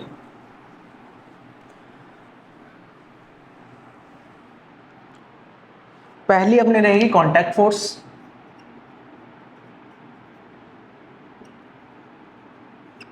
दूसरी समझ लेते हैं हम टेंशन, और थोड़ा बहुत फोकस फ्रिक्शन पे भी ले जाएंगे। पहले मैं स्पेस देख लेता हूँ, जहाँ जैसा रहेगा उस अकॉर्डिंग फ्रिक्शन कर लेंगे। कांटेक्ट फोर्स, जब भी दो बॉडीज, दो ऑब्जेक्ट्स कांटेक्ट में होते हैं तो वो एक दूसरे पे एक फोर्स लगाते हैं, उसे हम कांटेक्ट फोर्स बोलते हैं। कांटेक्ट फोर्स को हम किस नाम से जानते हैं? नॉर्मल के नाम से। मान लीजिए ये एक ऑब्जेक्ट है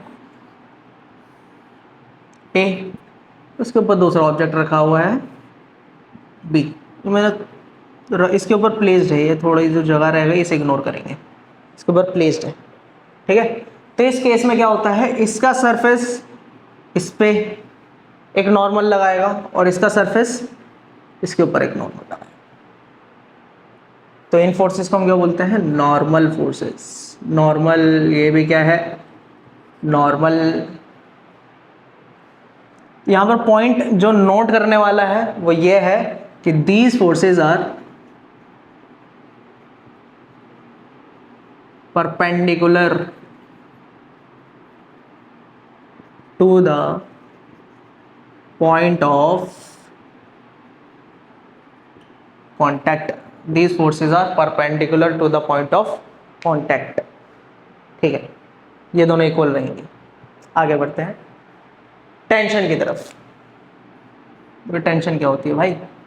मान लेते हैं ऊपर वॉल है, पहले समझते हैं टेंशन को। ऊपर सीलिंग है, सॉरी वॉल नहीं सीलिंग है, उससे एक स्ट्रिंग या धागा लटका हुआ है, ठीक है। और नीचे है एक ऑब्जेक्ट उससे बंधा हुआ, ऑब्जेक्ट ले लेते हैं सी। इसका कुछ मास है एम, कुछ मास है एम। अब ये स्ट्रिंग ने इस मास को, जो ये मास इसके ऊपर हैंग कर रहा है, इसे गिरने से रोका हुआ है। मान लीजिए आपका एक दोस्त खाई में गिर रहा है, आप उससे करते तो नफरत है, लेकिन क्या करें, दोस्त से बचाना पड़ेगा। आपने उसे हाथ दिया गिरते वक्त, अब आपके हाथ पे कोई फोर्स आप लगा रहे हैं उसके ऊपर हाथ से, जिससे वो रुका हुआ है, वो गिरने से बच रहा है, तो वो फोर्स किस डायरेक्शन में लगेगी? क्या लगता है आपको, किस डायरेक्शन में लगेगी? आप हाथ से फोर्स ऊपर की तरफ को लगा रहे होंगे ना, तभी तो गिरने से बचेगा। तो यहाँ पर फोर्स क्या रहेगी? ऊपर की तरफ। इसीलिए हम बोलते हैं कि ये जो फोर्स है, पहली बात तो ये फोर्स जो है वो टेंशन है, यहाँ से रहेगी नीचे की तरफ। ये जो मैंने आपको कॉन्सेप्ट बताया ना कि फोर्स हम किस डायरेक्शन में लगा रहे हैं, इसीलिए हम बोलते हैं कि वो रहती है, जो फोर्स रहती है टेंशन रहती है अवे फ्रॉम द ऑब्जेक्ट, उसकी डायरेक्शन अवे फ्रॉम ऑब्जेक्ट रहती है। तो इसके डायरेक्शंस को ही समझना सबसे ज़्यादा ज़रूरी था, वो हमने यहाँ पर समझ लिया है कि जब भी एक स्ट्रिंग, दो ऑब्जेक्ट, दो या दो से ज़्यादा ऑब्जेक्ट स्ट्रिंग से बंधे हुए होंगे, तो उस पर जो टेंशन फोर्स एक्ट कर रही होगी वो होगी अवे फ्रॉम द ऑब्जेक्ट। जैसे मान लीजिए यहाँ पर मैं तीन ऑब्जेक्ट ले लेता हूँ, डी कनेक्टेड है ई से, ई कनेक्टेड है एफ से। तो इस केस में टेंशन कैसी रहेगी? इसकी इस डायरेक्शन में, इसकी इससे away, away and away tension. अब बात हमें ये जाननी है कि मैंने यहाँ पर टी लिखा और यहाँ पर भी टी लिख दिया, क्या ठीक है? ये नहीं, ये गलत है। हमें नहीं पता कि इस स्ट्रिंग में जो टेंशन है वो इस स्ट्रिंग में भी इक्वल है या नहीं है, वो मासेस पर डिपेंड करता है, कई अलग अलग फैक्टर्स पर डिपेंड करता है। तो इसलिए मैं इन दोनों को T1 नाम दूंगा और इन दोनों को T2 नाम दे देता हूँ। पॉइंट ये नोट करने वाला है कि एक स्ट्रिंग में, एक सिंगल स्ट्रिंग में जब भी टेंशन रहेगी तो वो पूरी स्ट्रिंग में सेम रहेगी। जाहिर सी बात है, जब आप ये इमेजिन भी कर सकते हैं कि जब आप धागे को खींचेंगे तो धागा अगर आप जगह जगह से उस पर यूँ हाथ मार के देखेंगे तो हर जगह से सेम आपको खिंचा हुआ तनाव जो है उसके अंदर वो सेम महसूस होगा। इसलिए सिंगल स्ट्रिंग, पूरी स्ट्रिंग में जो टेंशन रहेगी वो सेम रहेगी। अगर यहाँ पर टी है, इस पॉइंट पर टी है, तो यहाँ पर भी टी ही रहेगी, जब तक वो स्ट्रिंग बीच में से कुछ और ना आ जाए या स्ट्रिंग टूट ना जाए वगैरह वगैरह, अलग अलग बातें। जैसे यहाँ पर बीच में एक मास आ गया, एक ऑब्जेक्ट आ गया ई, तो इसलिए आगे टेंशन चेंज हो गई। इसके आगे और कुछ लगा रहता तो उस पर अलग टेंशन होती, इससे पीछे और कुछ होता तो उस पर अलग टेंशन होती। एक पॉइंट ये भी है कि टेंशन एक लिमिट तक रहती है, जो बहुत ज़्यादा किसी चीज़ का मास लगा देंगे तो वहाँ स्ट्रिंग टूट जाएगी। एक पॉइंट हमें यहाँ पर भी ध्यान में रखते चलना होगा कि यहाँ पर जो स्ट्रिंग की हम बात करेंगे वो होगी मासलेस, जो स्ट्रिंग होगी मासलेस स्ट्रिंग। जो क्वेश्चंस आएंगे आपके मैक्सिमम मासलेस स्ट्रिंग्स पाएंगे, बहुत रेयर चांसेस होते हैं जो मास वाली स्ट्रिंग पर आ जाए एक आधा। ठीक है, थर्ड टाइप ऑफ फोर्स समझते हैं। हमने कांटेक्ट फोर्स देख ली जो कि नॉर्मल है, टेंशन देख ली जो कि हम टी से डिपिक्ट करेंगे, एक फ्रिक्शन और समझते हैं। फ्रिक्शन क्या होता है? मान लीजिए टेबल है, यह है आपके घर पे रखी हुई सुंदर सुशील टेबल, इसके 4 पैर हैं जो कि मैंने बहुत ज़्यादा गंदे बनाए हैं, बट कोई बात नहीं। इसके ऊपर रखी हुई एक बुक, आपका भाई यहाँ पर बैठा हुआ है, इसका नाम है छोटा भाई, यह है बड़ा भाई। छोटा भाई है घर का गुंडा, उसने कहा बड़े भाई बुक पास करो। इसने इस पर मारी फोर्स हाथ से और ये बुक यहाँ पर गई, यहाँ पर जाके रुक भी गई। वैसे तो यहाँ पर जाके बुक रुक भी गई, उसने कुछ ऐसे फोर्स पे मारी कि वो वहाँ जाके रुक गई। अब ये रुकी क्यों? इसने जो फोर्स मारी, किसी बॉडी पर फोर्स मार दी, उसने तो रोकी नहीं, छोटे भाई ने तो रोकी नहीं। यानी यहाँ पर कोई तो फोर्स है जो एक्ट कर रही है, जो इसने जो यहाँ पर पुश करा, फोर्स लगाई, उसको आगे आगे आगे आगे आने पे और ज़्यादा रोक रही है। कोई फोर्स बीच में भी एक्ट कर रही है। वो जो फोर्स होती है वो यहाँ पर लगती है कॉन्टैक्ट एरिया पे, वो भी कॉन्टैक्ट एरिया पे ही लगती है, वो भी कॉन्टैक्ट एरिया पे ही लगती है। वो किस वजह से लगती है? Due to roughness of surface, due to roughness of surface, और इसी फोर्स को हम बोलते हैं फ्रिक्शन। अरे यार जाहिर सी बात है, मैं इसे बहुत ज़्यादा जूम करता हूँ, इनका कॉन्टैक्ट एरिया को बहुत ज़्यादा जूम करता हूँ और यहाँ पर समझने की कोशिश करता हूँ। ठीक है, तो ये एक्चुअली बुक का सरफेस कुछ ऐसा होगा ना, एकदम स्मूथ तो होगा नहीं, टेबल का सरफेस भी कुछ ऐसा होगा। तो यहाँ पर जो ये रफ सरफेस है, यहाँ पर कुछ तो फोर्स लगेगी ना, रुकेगा ना वो मूवमेंट आगे करने से, मूवमेंट आगे होने से रुकेगा। तो ये होती है हमारी फ्रिक्शनल फोर्स। इसके बारे में अभी ज़्यादा डाइव इन नहीं करेंगे, ये हमारी नेक्स्ट वन शॉट में आएगी। इसके लिए एक डेडिकेटेड वीडियो अलग से आएगी, वरना ये वीडियो की लेंथ बहुत ज़्यादा बढ़ जाएगी। अब जो है बात है कि अब हमें क्या करना है, अब हमें सिर्फ और सिर्फ न्यूमेरिकल्स देखने हैं जो कि कॉन्टैक्ट फोर्स के बारे में होंगे और टेंशन के बारे में होंगे, और वहाँ पर mg को भी हम कंसिडर करेंगे, क्योंकि जो फोर्सेस बॉडी पे लग रही हैं हमें उन पे ही तो बात करनी है। जो फोर्सेस बॉडी पे लग रही हैं हमें उनके बारे में ही तो बात करनी है। मैं दोबारा कहूँगा, जो फोर्सेस बॉडी पे लग रही हैं, एक्सटर्नल फोर्स अगर इक्विलिब्रियम का क्वेश्चन है तो वहाँ पर 0 रहेगी, नेट एक्सटर्नल फोर्स 0 रहेगी। और हम यहाँ पर फ्री बॉडी डायग्राम्स बनाने भी आगे सीखेंगे। वैसा आप आई होप आप लोगों को आता होगा कि आप यहाँ तक आए हैं। हम एक क्विक फ्री बॉडी डायग्राम बनाते हुए मैं आपको एक्सप्लेनेशन दे दूंगा कि किस तरह से बनती है। वहाँ पर जो फोर्सेस कंसीडर होंगी वो बस वो फोर्सेस होंगी जो उस टाइम पे उस ऑब्जेक्ट पे लग रही होंगी। चलिए आगे देखते हैं।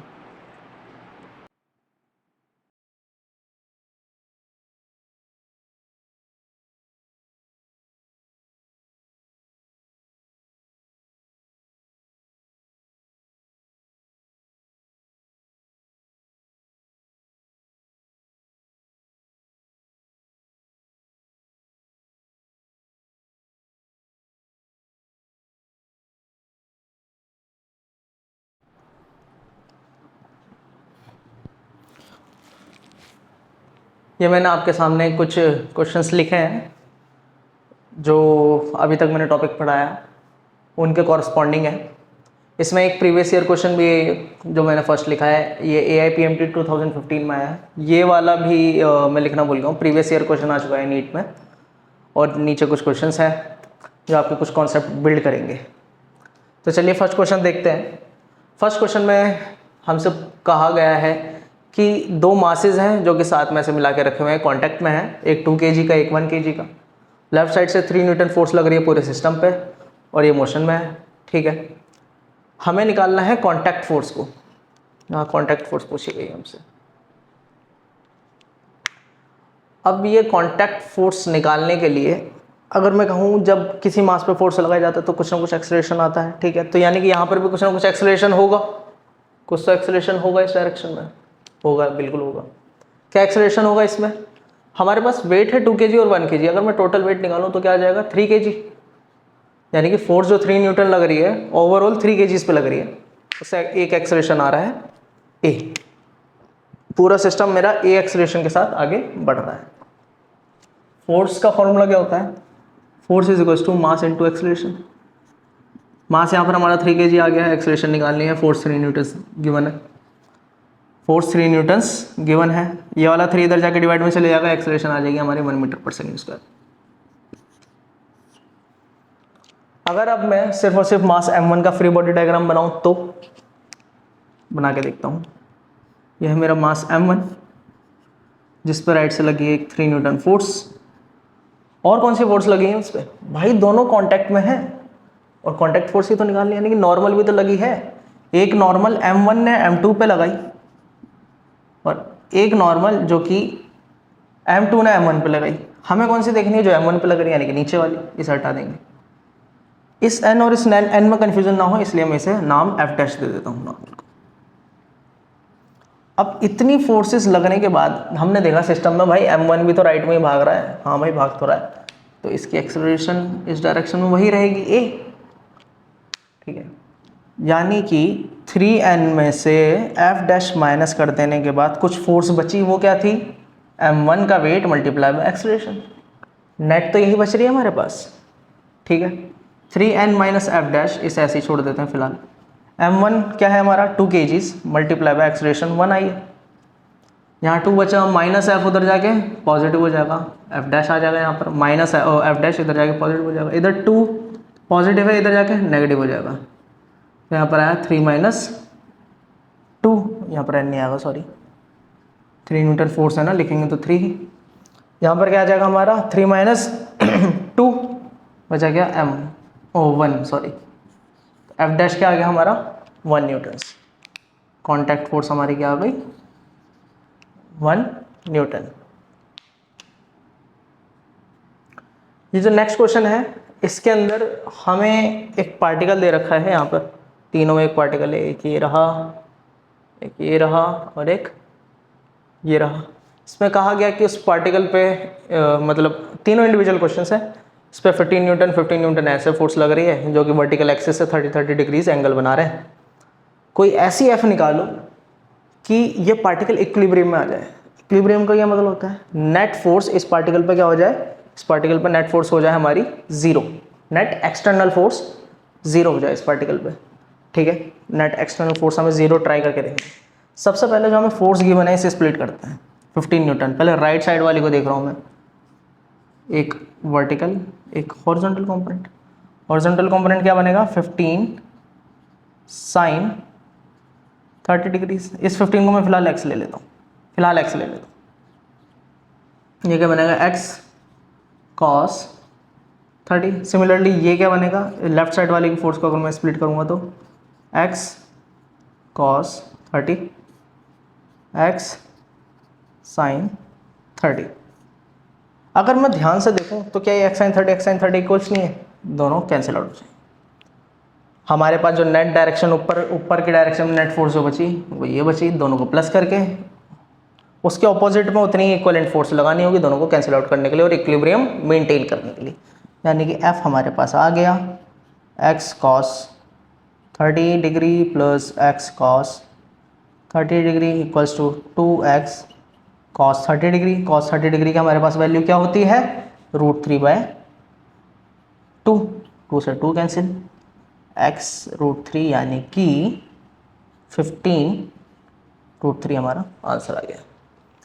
ये मैंने x क्यों लिया, आपको ये दिखाने के लिए कि जब भी कुछ ऐसा दे रखा हो और कुछ ऐसा क्वेश्चन दे रखा हो इस टाइप का और इक्विलिब्रियम बनाने के लिए कहा जाए तो आपको 30 डिग्रीज देखना है। 30 डिग्री है, दोनों फोर्स सेम है, नीचे की डायरेक्शन में हमें फोर्स निकालनी है पार्टिकल पे, तो वहाँ पर हम डायरेक्टली √3 से मल्टीप्लाई कर देंगे। मल्टीपल फैक्टर हमारा क्या आएगा √3। सिमिलरली आपको ये वाला भी खुद से ट्राई करना है और ये वाला भी खुद से ट्राई करना है। इसमें एंगल 45 डिग्री 45 डिग्री है, इसके अंदर 60 डिग्री 60 डिग्री है। मैं बता देता हूँ, जो इसके अंदर मल्टीपल फैक्टर आएगा आप इस वाले क्वेश्चन के अंदर आपका, वो आएगा √2 और इसके अंदर आएगा 1। सॉल्व करने की कोशिश करिए, बहुत ईजी है। वरना कमेंट सेक्शन में हम बता सकते हैं कि नहीं हो पाया तो हम नेक्स्ट वन शॉट में इसका जो नेक्स्ट पार्ट आने वाला है उसमें डिस्कस कर लेंगे। आइए ये वाला क्वेश्चन ट्राई करते हैं जो लास्ट में लिखा हुआ है। इसके अंदर क्या है कि एक मास है m, जिसे एक पॉइंट से ऐसे टाई कर दिया गया एक स्ट्रिंग के थ्रू। स्ट्रिंग है मासलेस ऑफ कोर्स, उसके अंदर कुछ टेंशन है, यहाँ से हमें कुछ फोर्स अप्लाई करी गई, यहाँ से फोर्स हमें UN होगी। उसके अंदर हमें कहा गया है कि मुझे बताना है कि ये टेंशन कितनी है, फाइंड टेंशन T। ये कैसे होगा जी?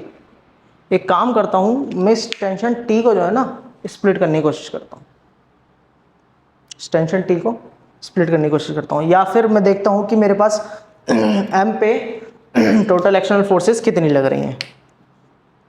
टेंशन T का एक ये कंपोनेंट बनेगा हॉरिजॉन्टल वर्टिकल कंपोनेंट, और एक बनेगा हमारा हॉरिजॉन्टल कंपोनेंट।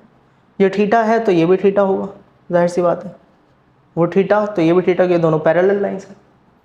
ये क्या हो जाएगा हमारा T cos थीटा, ये हो गया हमारा T sin थीटा। नीचे की डायरेक्शन में mg लग रही होगी मास पे, नीचे की डायरेक्शन में mg ज़रूर लग रही होगी मास पे। चलिए फ्री बॉडी डायग्राम तो हमारा लगभग प्रिपेयर हो गया।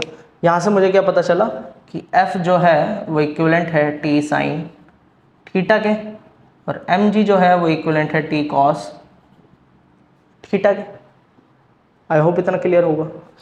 अगर मैं आगे देखूँ तो मैं T को किस तरह से निकाल सकता हूँ इन दोनों की मदद से। क्या sine square theta plus cos square theta 1 नहीं होता? Sine square theta plus cos square theta 1 नहीं होता? साइन स्क्वायर यहाँ से निकल जाएगा, कॉस स्क्वायर यहाँ से निकल जाएगा, आ गया हमारे पास आंसर। या फिर इसे समझाने का एक और बेटर तरीका है, वो क्या है? वेक्टर सम कैसे करता हूँ? दो वेक्टर्स जब होते हैं इस तरह से, एक टी कॉस, एक हॉरिजॉन्टल कंपोनेंट होता है, एक वर्टिकल कंपोनेंट होता है, इनका हम रिजल्टेंट वेक्टर कैसे निकालते हैं? मान लीजिए ए कंपोनेंट है, ये बी कंपोनेंट है, इसका रिजल्टेंट वेक्टर हम ऐसे निकालते हैं √a² प्लस b²। यह आता है हमारा रिजल्टेंट कंपोनेंट। सिमिलरली हमारे पास एक ये कंपोनेंट है, एक ये कंपोनेंट है, दोनों का रिजल्टेंट क्या है अपना t। वही t तो निकालना है हमें, ये रिजल्टेंट t ही तो निकालना है, और हमारे पास दोनों उसके कंपोनेंट्स हैं, तो उसे कैसे निकाल देंगे? √t cos स्क्वायर थीटा, नहीं, होल का स्क्वायर आएगा, होल का स्क्वायर आएगा, plus t sin theta whole का स्क्वायर। आई होप इतना क्लियर होगा। t cos थीटा क्या है हमारा? mg होल का स्क्वायर प्लस f का स्क्वायर √।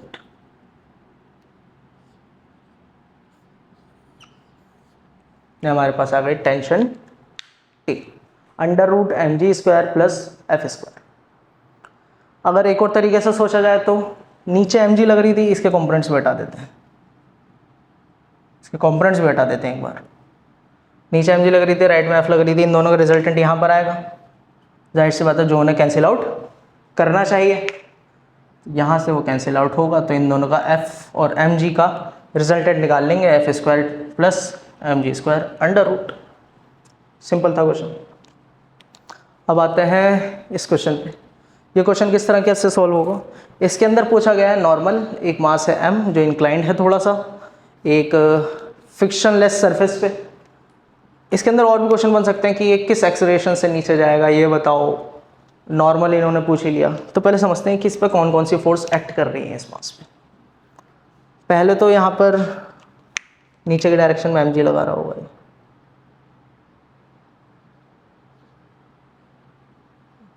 एक mg का कंपोनेंट ये बनेगा और एक कंपोनेंट ये बनेगा।